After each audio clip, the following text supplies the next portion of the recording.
Bonjour, je suis Sébastien, je travaille chez Nelap et j'accompagne les organismes de formation pour leur solution e-learning. Aujourd'hui, on voit bien que, notamment par rapport à ce qui se passe sanitairement, mais pas que en fait, on a besoin de nouvelles solutions, on a besoin d'autres options aussi. Et le e-learning vient nous donner ces solutions, vient nous donner ces options, non seulement pour nous, organismes de formation ou formateurs, mais aussi pour les apprenants. Pourquoi? C'est surtout pour donner de nouvelles disponibilités aux apprenants et pour donner au fond plus de flexibilité. On s'est rendu compte en fait que plus on allait arriver à faire un mixte intelligent, ce qu'on appelle le blend learning aujourd'hui entre les solutions e-learning et le présentiel, la formation classique telle qu'on en a l'habitude, plus c'était intéressant dans l'apprentissage. On n'est pas obligé de passer tant de temps en centre de formation sur tout ce qui est par exemple théorique et on peut en faire passer une partie en e-learning, ce qui est très pratique au niveau de l'organisation pour les apprenants et aussi pour nous. Et à la fois, on peut travailler encore plus sur les parties cas pratiques, j'ai envie de dire, sur la mise en place d'exercices quand on est en présentiel. Et donc du coup, les apprenants s'y retrouvent, nous y retrouvons, et donc du coup, ça a une vraie valeur ajoutée. Des difficultés, non, c'est sûr que c'est un nouveau mode d'apprentissage, c'est une nouvelle façon de fonctionner, il y a effectivement des règles entre guillemets au e-learning, quand nous on est formateur, effectivement, on va s'adresser à une caméra au départ, mais de difficultés, non, pas dans l'absolu, parce que déjà, moi, je suis convaincu par le produit, je suis convaincu du bienfait pour les apprenants, et c'est ça qui me guide.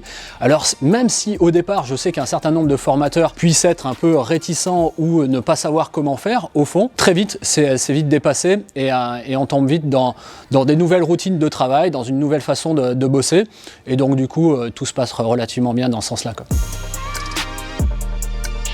Il faut regarder à plus long terme, effectivement, bien évidemment, on se dit tiens, on va moins faire de formation en présentiel et donc c'est un peu notre gagne-pain qui va disparaître. Moi, je crois pas du tout. Je crois surtout que les organismes de formation, demain, vont disparaître s'ils n'ont pas de solution e-learning. Si demain, les organismes de formation disparaissent, qui c'est qui va me faire travailler, moi, formateur?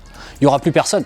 Et donc, du coup, les gens vont aller directement trouver des sources e-learning sur Internet qui ne seront pas forcément d'excellente qualité et on aura un problème. Donc, du coup, je préfère vraiment travailler sur les solutions e-learning, que je donne mon expertise à ces solutions e-learning, que je travaille avec ces plateformes e-learning, notamment avec Nelap. Comme ça, je vais garder de l'activité et puis je sais que ça va se régénérer. Des formations, on en a tout le temps fait, il y en aura toujours. C'est juste en fait le mode opératoire qui est en train de changer. Avant, on avait 100% de présentiel, ok, très bien. Demain, on aura peut-être 70% de présentiel, 30% de e-learning. Moi, je crois que ça va être un complément en fait. Et au fond, plutôt que de me dire ça va m'enlever du travail, moi je pense que ça va m'en rajouter et du coup, ce sera très intéressant.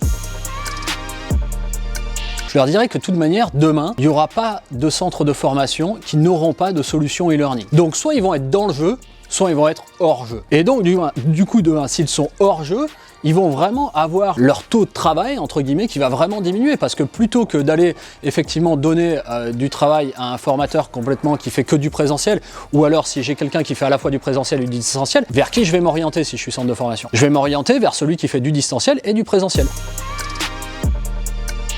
Mais non, pour franchir le cap, j'ai envie de dire, il faut juste essayer. Au fond, s'ils ont une réticence, c'est qu'ils n'ont pas essayé de se mettre devant une caméra, mais que en fait, ça se fait très bien. Il suffit d'avoir un cours, d'avoir un déroulé. Très souvent, les formateurs connaissent très bien leur partition, j'ai envie de dire. Donc du coup, il faut juste le raconter différemment. Plutôt que d'avoir une interaction directement avec le groupe, il faut aller créer une interaction avec la caméra et jouer avec. Je pense que la plupart des formateurs sont tout à fait capables, sans aucun problème, de passer au e-learning.